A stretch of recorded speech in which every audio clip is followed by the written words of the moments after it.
Hai, di kesempatan video kali ini saya akan membahas tentang langkah-langkah utama dalam pengelolaan jadwal proyek. Pengelolaan jadwal proyek melibatkan beberapa langkah utama untuk memastikan proyek berjalan sesuai rencana. Berikut adalah langkah-langkah utamanya. 1. Identifikasi kegiatan proyek. Tentukan semua aktivitas yang perlu dilakukan untuk menyelesaikan proyek. Ini melibatkan pembuatan daftar semua tugas, berdasarkan WBS, Work Breakdown Structure, proyek. 2. Penentuan urutan kegiatan. Susun urutan kegiatan dengan mempertimbangkan hubungan dependensi antar tugas, seperti finish to start, start to start, finish to finish. Ini membantu dalam mengetahui tugas mana yang harus selesai sebelum tugas lain dimulai. 3. Estimasi durasi kegiatan. Perkirakan waktu yang dibutuhkan untuk menyelesaikan setiap kegiatan. Estimasi ini dapat didasarkan pada pengalaman sebelumnya, data historis, atau masukan dari tim proyek. 4.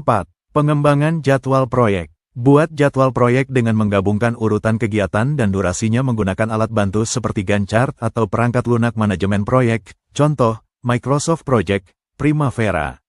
5. Alokasi sumber daya. Pastikan setiap kegiatan memiliki sumber daya, seperti tenaga kerja, peralatan, atau material, yang cukup untuk diselesaikan.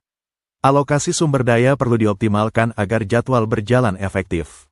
6. Identifikasi batasan dan risiko. Identifikasi potensi risiko atau batasan yang mungkin mempengaruhi jadwal, seperti ketersediaan sumber daya atau kendala eksternal lainnya. Ini penting untuk mengantisipasi keterlambatan. 7. Penjadwalan ulang dan penyesuaian. Lakukan penyesuaian terhadap jadwal sesuai dengan perubahan yang mungkin terjadi selama proyek berjalan. Ini mencakup pembaruan estimasi waktu atau perubahan alokasi sumber daya. 8. Pemantauan dan pengendalian jadwal. Pantau kemajuan proyek secara berkala untuk memastikan bahwa proyek berjalan sesuai jadwal.